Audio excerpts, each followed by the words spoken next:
What makes a good presenter, whether it's radio, whether it's TV, what kind of skills and mindset do you need to have? That's a great question. I'd say communication is key. And it's going to sound mad cheesy, but you have to love what you do.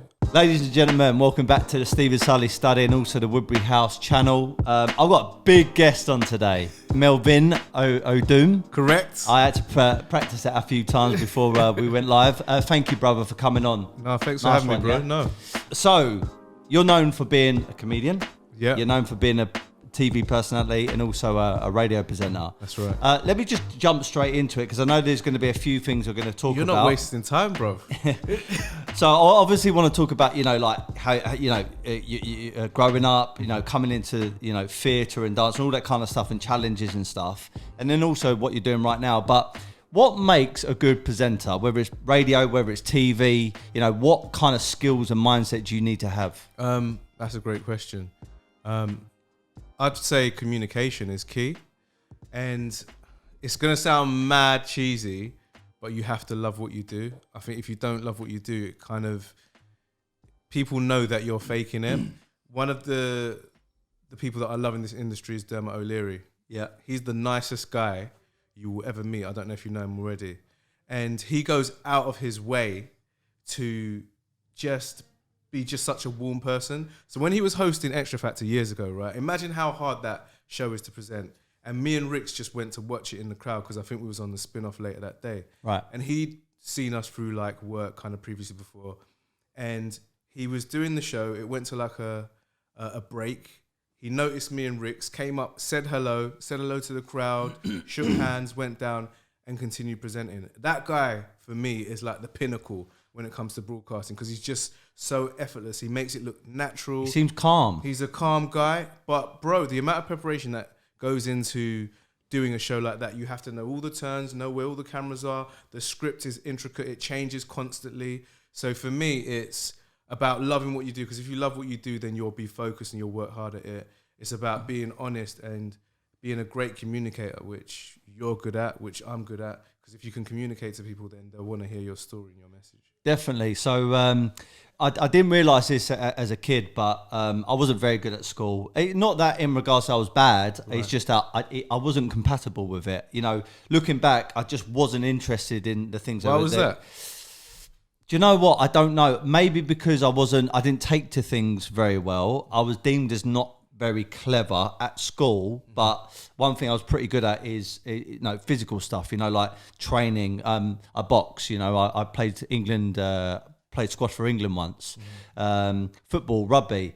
And anyway, when I was there, I remember going into English class and they tried to make me recite something. I think it was like a poem or Macbeth or something like that. Right. And when I tell you I flopped massively, I'm not even joking, it still haunts me today. Really? Because the teacher, not only did she make me do it, but she kept me there and kept me embarrassed for a long time.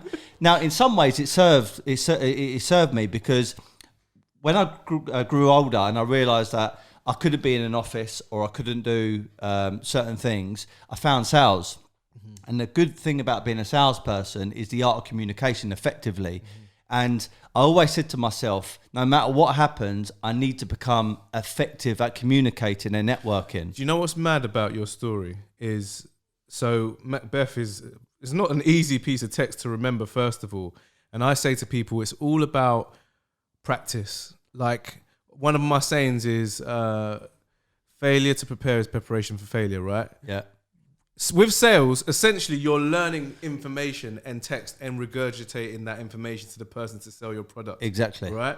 It's the same with if you're learning a play or you're learning a poem. You still have to remember it. You just didn't get enough time to learn it. Yeah. With me, I over-prepare stuff. Yeah. So if someone gives me a script and the show's in 2 weeks' time, I'm looking at it now. Yeah. Because I want it in my head. I'm not like, certain people can look at a script. I know people that can read a script and they know it straight away. And it's just unfortunate that was your experience of text at the time. Because if you're a salesman, then potentially you're a performer. Yeah, exactly. So what I was going to get to is, like, when I was sort of forced to do it, I had an audience in front of me and I obviously got stage fright. Mm-hmm. Wasn't very good at reading anyway, and I completely flopped. But like I said, it served me because later on in life, I said to myself, I need to be become good at this, because if you look at any rich, successful, famous person, usually 9 times out of 10, they're good at articulating things and talking to large crowds. Football managers or presidents or governments, they're very good at doing it. So I knew I had to learn it at some point, and it's led me to podcasting. And what I was going to say to you is, being a good presenter, whether it's TV or radio, it's almost like pivoting on the spot as well. So when things don't go so right, it's knowing to be calm, methodical, and then finding ways to, correct things without it looking like you're trying to cover up something. So do you ever get that in radio where things don't go so right? We say, me and Ricky and Charlie always say, it doesn't have to be right. It just has to be funny. All right. So like in our line of work, things go wrong all the time. That is live radio. That's live TV. That's live broadcasting. It's not the mistake that the audience care about.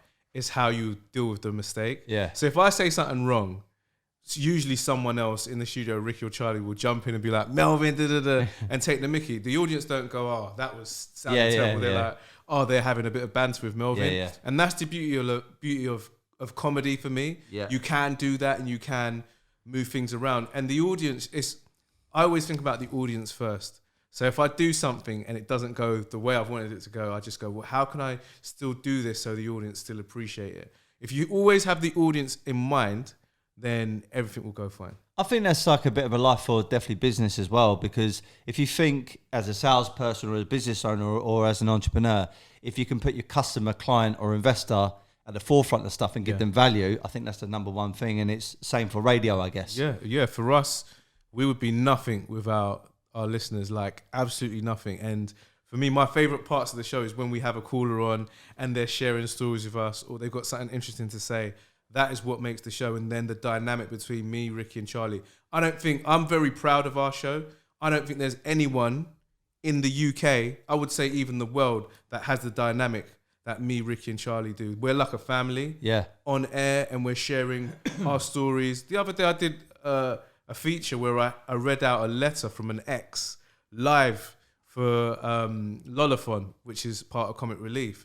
Now, that was for charity, but I was so nervous doing that letter. I didn't know what was coming, that I was literally sweating.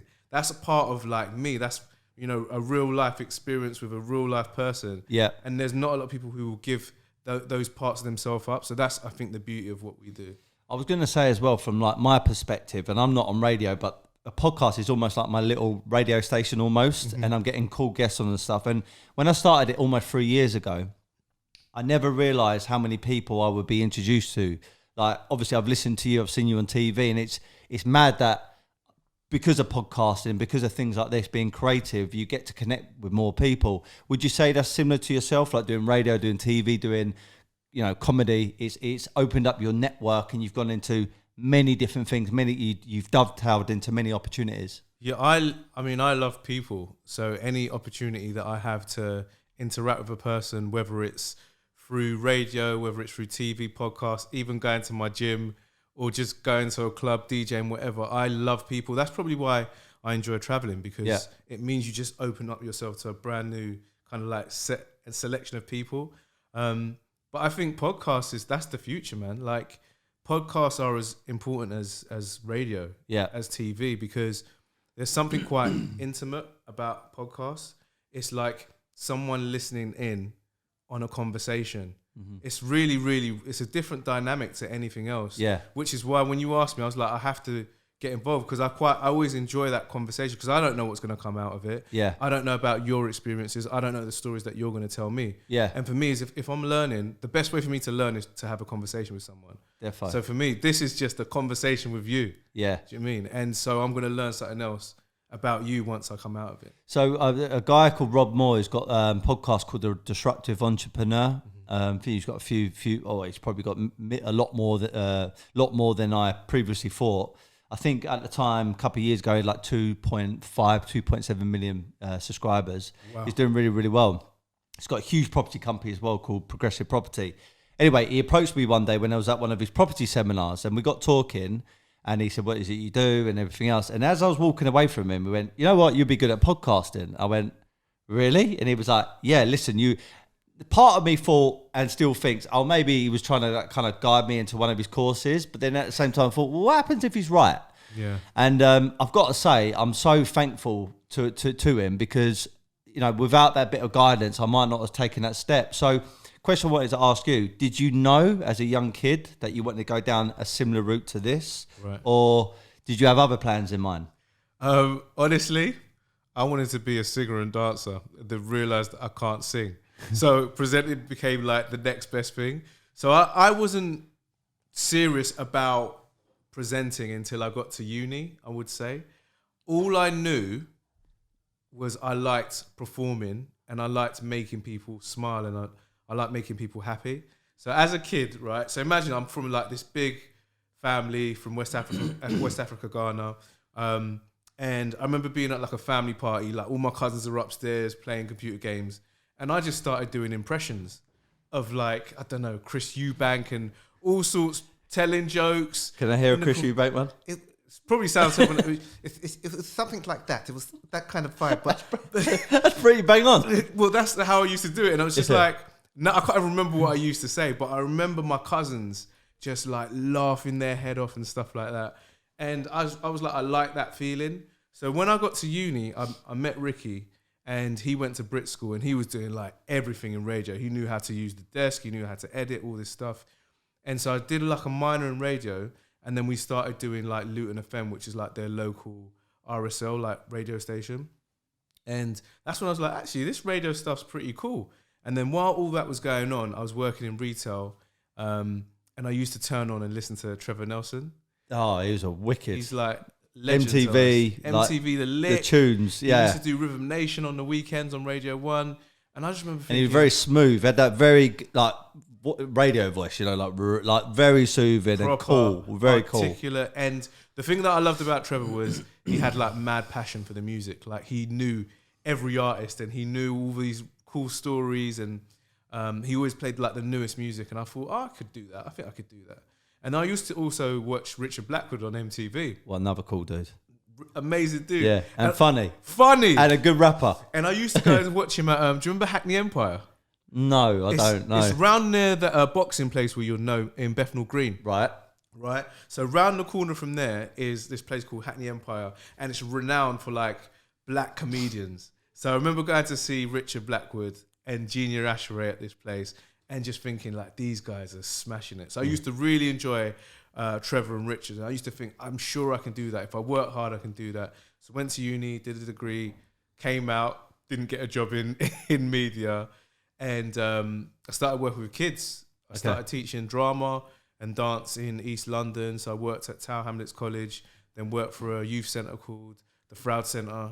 And we did like a summer school and stuff like that. And then Ricky helped to get me a job at One Extra part-time, like as a broadcast assistant. So I know like you're currently at Radio 1. Yeah. You've been on Kiss 100. Mm-hmm. You've been like we said off air, Strictly Come Dancing. Yeah. There's a few things that you've been involved with, and you know, even like looking at your social profile, got over 100,000 followers. Obviously, that must benefit you in some respects. You know, you was just on The Circle recently as well, right? Yeah. Which I've got to say, I haven't actually watched it. I'm going to be honest, but so many people when I've said that you're going to come onto the podcast, they said, "Oh, he's brilliant in The Circle recently," and it was only positive. So from an outsider, people say, oh, "Well, look, his life seems to be so easy. You know, it's gone from this to that because you make it look so easy." Right. But really and truly, there must have been challenges over your professional life. Can you talk about any of those? Bro, I'm still working now. Like I aspire. You got to remember, in our line of work and your line of work, we've met some successful people. You know what success looks like, right? So when you meet someone like Will Smith or Denzel Washington or Rihanna or like we met Jay-Z, that's success. Do you know what I mean? These guys are uber successful. Like they've made history, yeah. Basically. They can't walk down Oxford Street and people not know them. I can walk down Oxford Street all day long. Yeah. And no one will, some people might recognize me, but people aren't going crazy. And until there's certain things in place, until I know I can like pay for a house for my little sister, yeah, and then her kids, and then my grandkids, then I know I'm not successful yet. I'm in a really good place, yeah, and I've done a lot of great things, but I'm still nowhere near what I see as success. Okay. I'm still working, man. Do you know what I mean? There's so many people that I look up to, even in the UK. And look at them. Yeah. Do you know what I mean? They're literally doing the biggest shows every single year. They've got their own production company. It's their name behind it. That's success. Do you know what I mean? But I'm really happy with I'm enjoying what I'm doing, but there's still loads of work for me to be done. Was there any points in your career where you thought, like, this is going good, and then something happens, like to you or your career or even in your sector, which made you think, shit, this is quite scary. I don't know what's going on. Because reason why I say it is when I get entrepreneurs on, you know, and they built, for example, right, I interviewed a guy called, I'm actually meant to be interviewing his son tomorrow, Alfie Best. I don't know if you know him. That rings a bell. So Alfie Best is a traveller. He was born. This is his words: born on the side of the road, and now he's amassed a 500 million pound empire in mobile homes, which is his company's called Wildcrest Park Homes, I think it's called. Okay. And anyway, so I said, like, from the time you were born to where you are right now, and you got helicopters, you got Bugattis, you got homes around the world. I mean, that just looks like a huge success, but was it always that easy? And he came out with all these stories, and I like to hear those stories because it's all good talking about the great stuff, but you really learn from the setbacks. So I want to ask you, as a TV presenter, someone's currently on radio, what kind of challenges have you gone through, even mentally, where you thought, do you know what, this is getting tough? Okay, well, there's always challenges. I would say the scariest point for me was when I finished university. Okay. And so imagine you spent 3 years at uni. Like, I come from like single parent background. So my mum raised me and my sister alone. And my dad was always in the picture, but like my mum did all the work basically, right? So when it came to uni, it was when the grant disappeared. So I was like applying for loans. So when I finished, man was in debt. Yeah. There was pure student loan to be paid off, right? So I've imagined you've come out, got this degree in media, and all I want to be is a presenter. You go to like radio stations, you go in this place, whatever. No one knows who you are. Because if you can't get work without experience, you can't get experience without the work. I know. So then what Catch do you do? 22. Bro, Paradox. horrible, right? So I remember thinking to myself, and I used to like argue with my mum. She used to be like, go and get a proper job in a bank somewhere, something like that. What are you going to do with this degree? So I used to be like, Mum, look, all I want to do is be a presenter. This is my only vision type thing. And This is your calling, basically. My calling. I used to be upset, and me and Rix used to put together show reels, and we would record stuff and would hand it to people. Even when we were in radio, and no one really was that interested. And between you and me, I nearly gave up. I nearly was just like, I don't think this is going to happen. Like, no one knows who we are. It's probably like we've got no contacts. There's loads of other people trying to be presenter. Like, this was a time when everyone wanted to be a presenter, literally everyone, right? So I just thought, let's give this up. And a few things happened. We won this competition and got signed to an agency called Something Else. Okay. And we had a guy called Grant who signed us to his agency. He's still our agent now, right? And Grant introduced us to a boss at KISS, Andy Roberts. And he interviewed us, and he was like, I'm going to put you on Weekend Breakfast at KISS. And that changed everything. Literally, we started on Weekend Breakfast. We started like covering for people, started depping. Then we moved to the normal breakfast show. We met Charlie.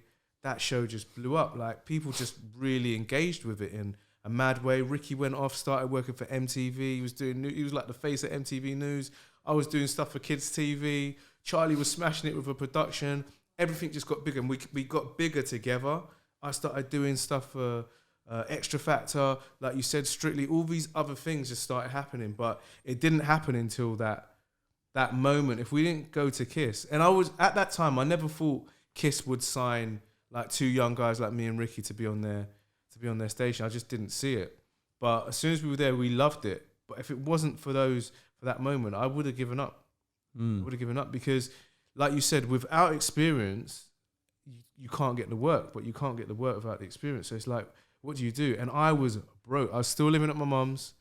I was working like bits with the young people in East London. Yeah. And trying to help my mum out like every now and then. I had an MG, I remember, that blew up on the motorway when I was trying to get to work. All this madness, all these things, but they're all important because it makes me appreciate now.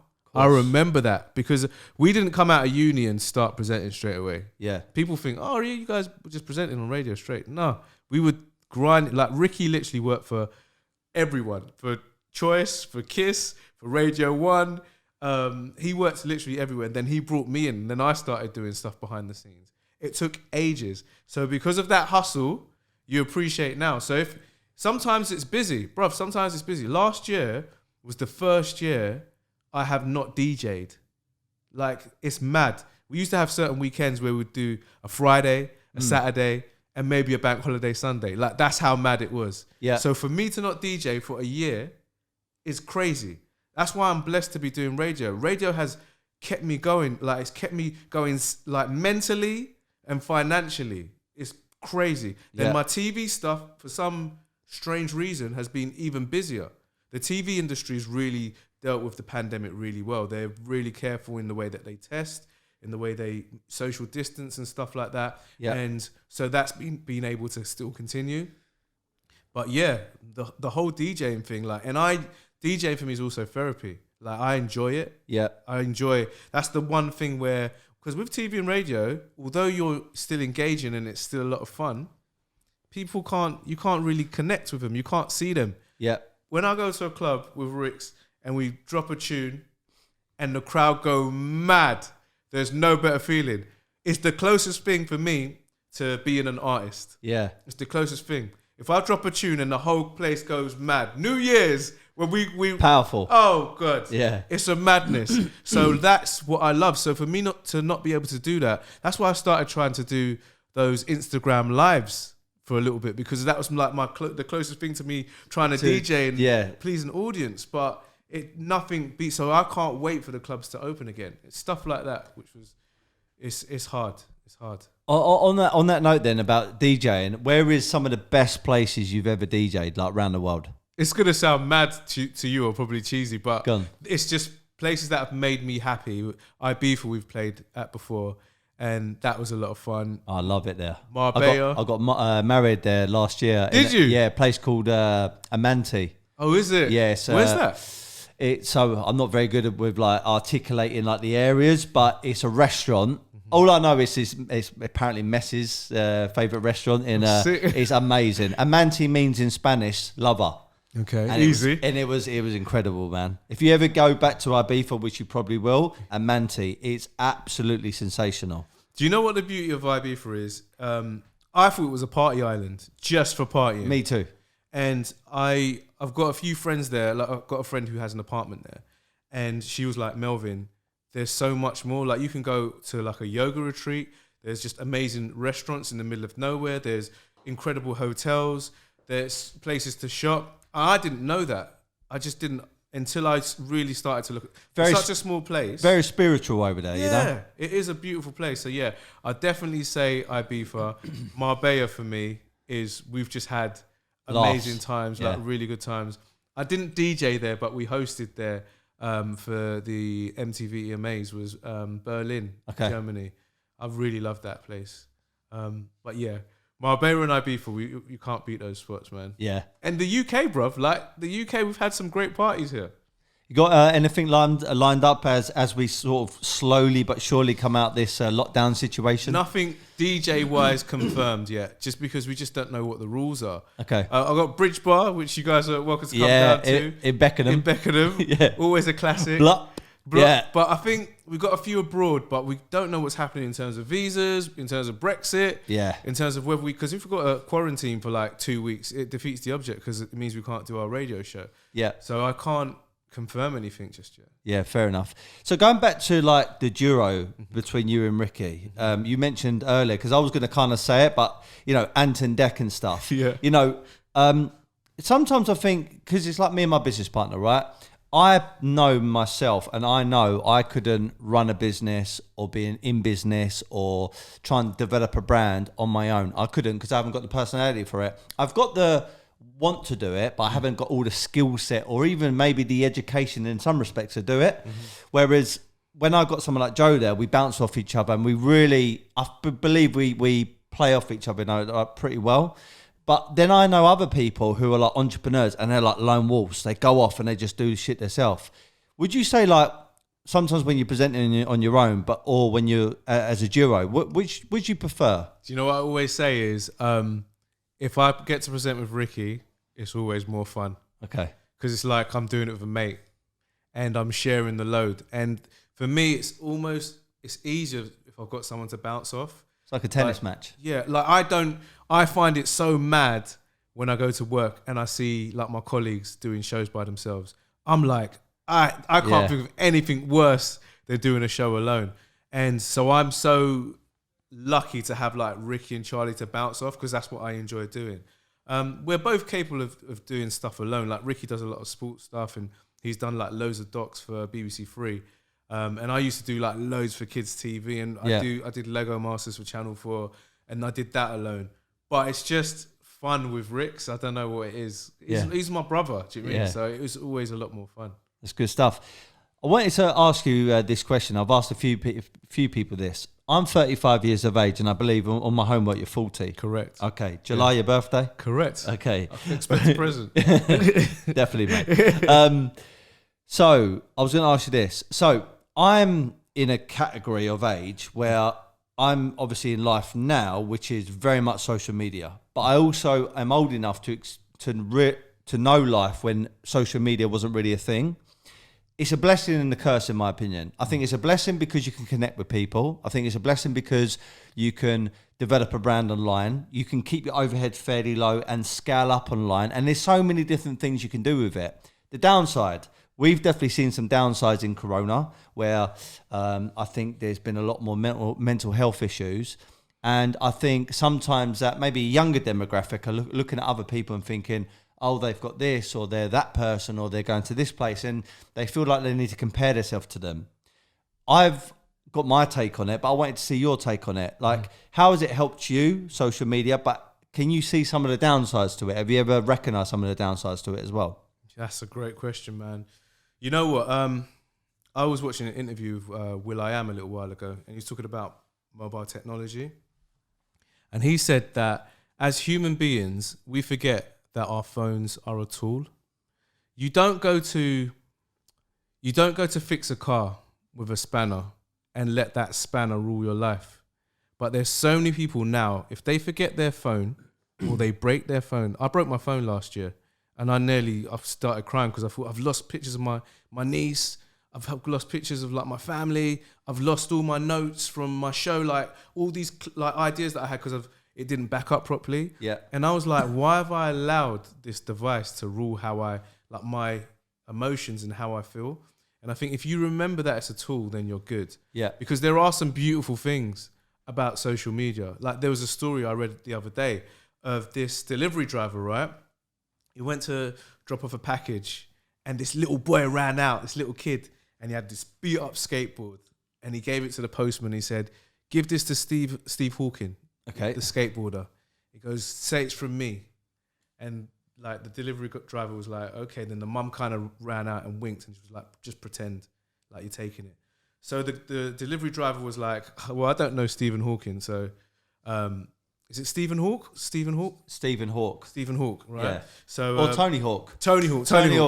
Stephen Hawkins is the space guy. Yes, right. Yeah. So Tony Hawk, right? Yeah. So he's like, I don't know him, but I'm going to post this up on social media and see if he sees it. He saw the video and sent the delivery driver and the kid a brand new skateboard. Sick. So stuff like that, if there was no social media, it wouldn't happen. Yeah. But on the flip, I've done shows before and you get idiots like saying just horrible things to you for no reason. I remember doing an interview and I did a joke in this interview and it was, I'm not going to say who they are in case they're watching this right now, but it was a well-known girl group in the States. Okay. And I said something about one of their members or the whole group and their fans came for me. No word of a lie, till this day, I've blocked about 50 accounts because they were like, we hate you, Melvin. Who the hell are you? Da-da-da-da. Like these crazy little fans. If they're watching this, I'm in so much trouble. But yeah, it was just like an onslaught every single day. I wake up and I had like 5 new messages from people just hating. And that's like, I would say like me, Ricky and Charlie, we're quite, you know, we've got a really nice fan base of people. Like, everyone's quite kind. Yeah. So I worry about those people who just get, you know, those celebrities that just get hate all day long for no reason. I really feel for those guys. So yeah, like you said, it is a blessing and a curse. Yeah, I mean, I've got a son who's only 2 and a bit years of age, and he's already learning that, you know, if he picks up my phone or his mum's phone, he wants to watch Paw Patrol or, you know, Peppa Pig or something like that. And even like when a message comes through and he's watching it, he knows how to flick it away. And I'm like, wow, he's learning so quickly. And I've got to get to the point where I've got to start teaching him that if you're going to use it, it needs to serve you for whatever your mission is. Whether your mission is to get fit, to get healthy, to learn something new, to develop a business. But again, it's very, very hard to keep them away where they can get pulled into something. And before you know it, you can slightly lose them for a little bit because they go down this rabbit hole of abuse or comparing themselves to people. And before they know it, they're just, like you said, being dictated by the phone and by the internet. So it's something I'm very mindful of. He's not old enough just yet to really understand it all, but I like to ask people like you because you're in and around my age. You know, you're not too far away from my age, and I know you definitely knew life before the internet and also social media. It's mad when you think about it. Like, even now, if you were to meet me somewhere and you couldn't get hold of me on the phone, you'd be like, what's going on with his phone? Yeah. But back in the day, if you was meeting someone, you just wait till they turn up. Exactly. And if they don't turn up, then you go to their house or you call their home number or their landline. Yeah. Like, now we're just so spoiled that we don't realise what we've got. It's what you just said, you brought back some memories because I used to go to Bromley to a place called the Glades when I was a young kid, like a teenager. Going to meet a girl, right? I called her home phone. Her mum's answered. I was like, yeah, is she there? Speak to her. I said, right, meet me outside McDonald's in the Glade. And I'll get there and I'll be there for like 10, 15 minutes. And then, listen, I'm thinking, is she going to turn up? Is she going to turn up? And then she turns up.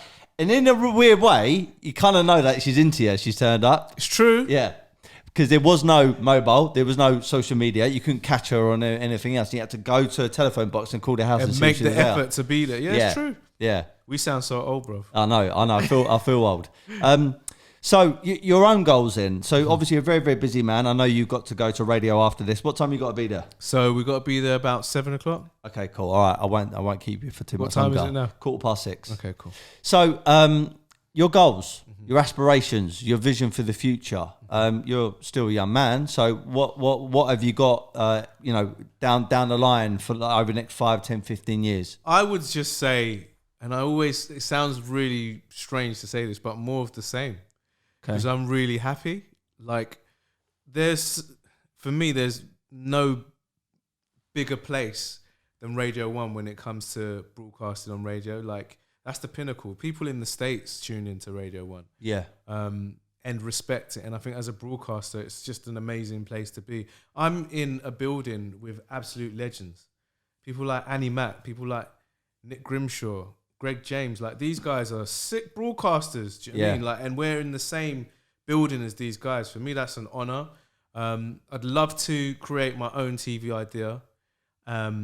Something successful that has like a nice run. And ideally something that could be syndicated in another country. I don't know what that is. I've got a few ideas that I've had floating around in life. So yeah, if I came up with a concept or idea that became big in another country, do you know what I mean? If I could turn on Netflix and see my show that I created, that would be a very special moment for you. Definitely. You mentioned about some people that you've met during your time being a presenter and being in on TV or even on radio.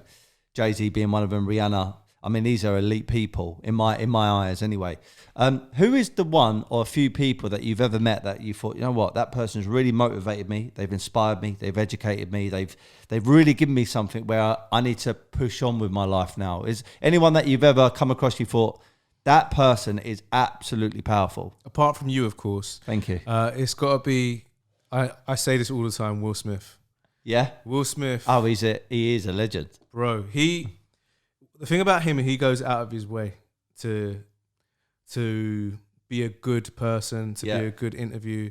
There's a story where we interviewed him in the daytime, and then he had his premiere. I think it was Hancock, and I was dating a girl in the office at the time. This this tall brunette girl. Like no one knew at the time. I walked down like the aisle for the cinema and sat at the front, and I just felt amazing, like being at this premiere. And Will came down with the cast, Charlize Theron, everyone else. And he's like hyping up everyone. He's like, you guys ready to watch this film? He goes, you know what? Before I start the movie, I want to pick out someone from the crowd to introduce this movie, right? So he picks out this little kid. This little kid jumps up, he runs to the front. He introduces the film. Everyone's screaming, everyone's clapping. He starts to walk out. As he walks out, he recognizes me from the morning interview.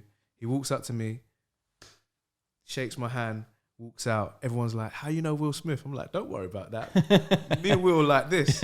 So it's like little things like that just made me feel so warm. He remembers your name when he sees you. Sometimes, like, I remember we did another junket and where all the presenters were in a separate room. He came into the room. He's like, hi guys, thank you so much for coming here today. I hope you enjoyed the movie. And he's like, I think he saw Steve Jones. He's like, Steve, I'll see you in a minute. Like, he just kind of makes you feel welcome. Yeah. And I love that about him. And I always used to say to myself, if I ever get to that position where I can make someone feel the way he made me feel, I'll do that. So if someone sees me in the street and they're like, Melv, can I get a picture? I will try my best to, even if I'm running late, I'll be like, I'm running late, but I'll give them that picture because he made me feel so good. I'm like, that might make that person feel good. That's what I learned from him. Well, it's almost, that's the kind of the definition of being a success. It's not just about money. It's not just about, where you've traveled or what car you've got or what you got on or the house you live in.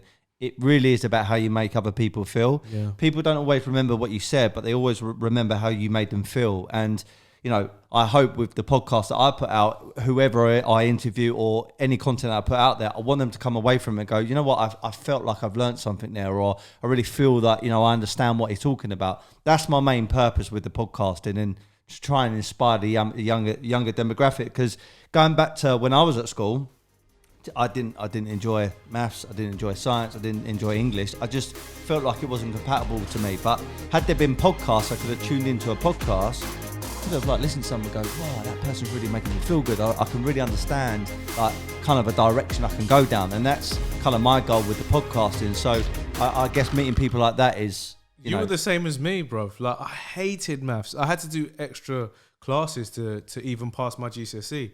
Big up my teacher, Mrs. Jenkins. So she would literally take me aside on break time to do extra tuition because I was so bad at maths. All I cared about really was drama. That's where I was I used to shine. I used to love drama. And I used to just learning the lines and being in the theatre. That was my sport. That was your version of sport. Yeah. Do you know what I mean?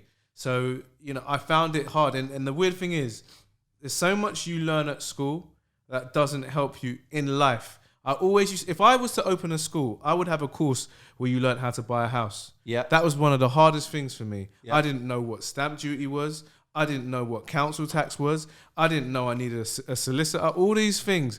When I bought a house, I was asking my mates who had properties, and I was asking uncles and stuff, random people, my friends, just because I didn't know where to start. In the end, there's a guy who's my broker now, a guy called Mark. He basically taught me how to buy a house because I didn't know.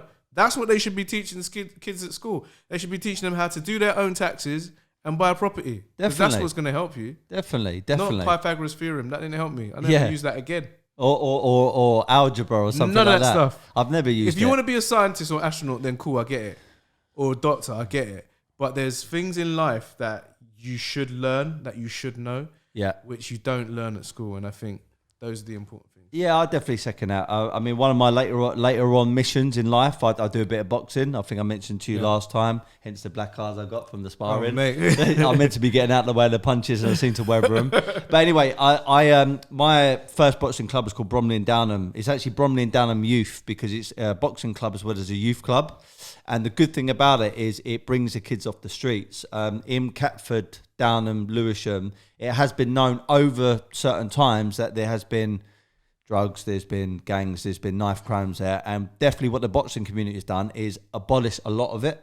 You know, it's definitely brought down a lot of that in the area. I know fully well that when you go to a boxing gym, yeah, it can be quite intimidating at the start, but you know what? You get so much respect, like from other people there, and also now a lot more females are getting into it. So there's a common respect, and I feel that they should really bring back boxing into schools. There's a misconception; it's violent. It's not violent. It's not violent if you understand the craft of it all. Yes, there is punches thrown and people, you know, if it's not in a controlled environment, people can get hurt, but it's the mentality of it, you know. And also it serves you for business, because business, you're not always attacking. Sometimes you need to defend. You need to take your time, be methodical, remain calm, and that's what boxing does. So yeah, I like what you said about there, like there's certain things they should introduce to school, and personally for me, boxing played a big part on that. I know you know David Hay and all them guys at the Haymaker, so you're into your boxing as well, yeah? I love my boxing, do you know what I mean? So do you go and watch boxing when you can? When I can. I would love to, I'm not too sure about sparring yet, but I'd love to train more, because when I have a PT called Della, and he used to do a lot of kind of like the training, kind of like the hit sessions from boxing. I found that was really great in terms of like burning fat. And just fun as well. Of course. I'm a little bit too scared to spar at the moment. I've never done that before. Me and Rix did like some sparring for a joke. Do you ever do like body sparring? Because that's how they start it sometimes. No. Body sparring, so no face, and then you go into it. But I'm telling you right now, for me, I do it on a Sunday, and most of the time I'm sparring people a lot better than me, like pros. I've got to tell you, it's my favourite thing, because it's not just like it's not like just explosive, but it's almost like weight training as well, because when you're laying on each other and you're moving around, like you come out with this amazing pump. So where do you do it, Bromley? So I train at Boxing Booth, so Adam Booth's gym. Okay. So he has Harlem Eubank now, he has Josh Kelly there, he has Mick Conlon, Shannon Courtney. He's got some really, really good boxers down there. And I spar a few people. So you've been sparring them? Not them. So I spar a guy called Dan Morley, Lakon. They're also pros, but they're not as good or as high as them at the moment, but they're pros. But anyway, when I come out of there, even though I sometimes get black eyes and stuff and like bruised nose and everything else, I come out there feeling amazing. And it's weird because you're slightly beaten up, but you feel the endorphins. It's incredible. And I have always a really good week when I've sparred the day before. Really? Really good. Because when you pull off a shot that you've been learning on the pads or on the bag, and you actually pull it off in real life, because bearing in mind, they're a moving target, you're a moving target. So to pull off a move whilst you're moving around and you're trying to not get hit, it's the best feeling ever. So for someone like me who's never done it before, how long do you think it will take for me to be in a position to actually spar someone properly?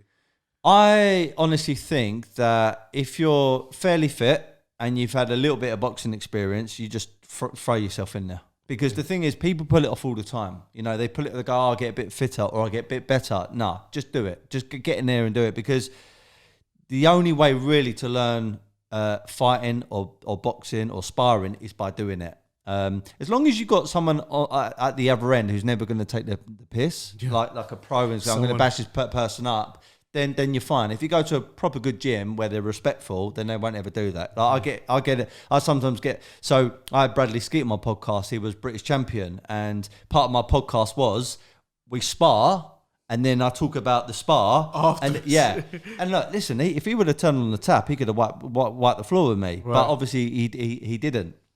So I think they're the type of spars that you need. You get in there, you learn by going in with someone better than you, but someone's never going to take the mick, and you just learn. And then over time, you just step things up, just like anything in life. Okay. So yeah, definitely do it, man.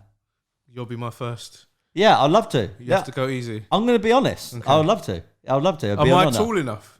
Yeah, it doesn't matter. It doesn't matter. Okay. Yeah, obviously we're not having a real fight, so we're not trying to do it on weight or height or anything like that, or even experience. We're just sparring. It's learning basically. Okay. So yeah, I'll be honoured to do that, mate. All right, definitely. Let's do that. Yeah, definitely. I'll hold you to that.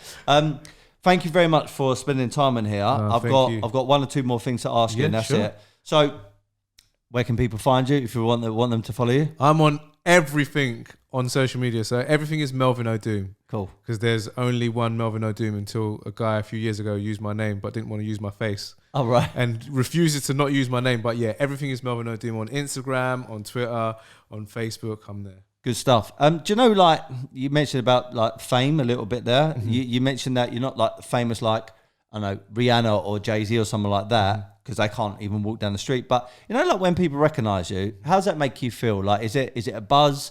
Did you prefer life before you were slightly famous? Do you prefer life now? Like, what's the difference? Because from an outsider, a lot of people will go, "Oh, you know, it must be amazing." But what's it really like? Okay, I'm gonna be honest with you because I'm cool with you. So for me, I love it because it's a reminder that I'm doing my job properly. It's good. The only time I hate it is if it's a drunk person in a club.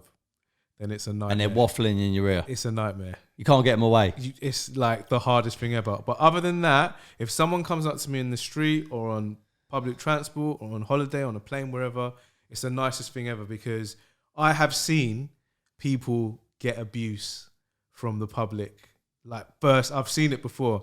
And for me, it's that would destroy me, like crush me. If someone said, "You're rubbish," like to your face, it's a horrible feeling. So if someone goes, "Melv, can I get a picture?" or "That was funny what you said last week," that's like a blessing. That's a recognition, yeah. I mean, you're doing your job properly. Yeah, that's powerful. like someone going, "You're really good at your job." Yeah. If someone wants to say hello to you. Yeah, that's good. Yes, I always say thank you. Well, look, listen, I'm relatively young and small in my career doing podcasting, but every so often when I've had someone hit me up and said something nice, you know what, it really makes me feel good because I think, you know, just like you said, you're giving value back and someone's giving you recognition for that, which is good.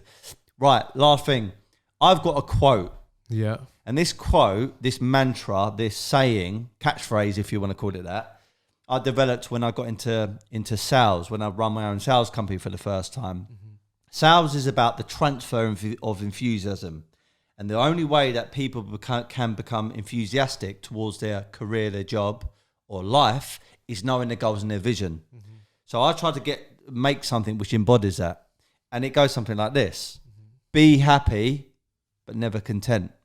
I like that. So my question to you is, what is be happy, never content? If you were to give me your interpretation of that. My interpretation, for me personally, is take care of my family and continue to do that. Because my family are, my family and my friends, when I say family, I also include my friends in that. They make me happy. Doesn't matter how much money you got, what clothing you got. If you ain't got the right people to share it with, it means like nothing. Of course. If you got the best jacket, but no one can see it, it's rubbish, bruv. Of course. Do you know what I mean? So take care of my family and continue to do that. Nice one. Because they're like the pinnacle for me. Yeah. All right. Love that interpretation. Thank you very much for your time. Yeah. This is going to be out on my podcast in about 3 weeks' time, I think. Wicked. It's also going to be on the Woodbury House YouTube. And again, I'm absolutely humbled and thankful that you came on board, mate. Oh, thanks for having me, man. Really, really appreciate it. Nice one, yeah?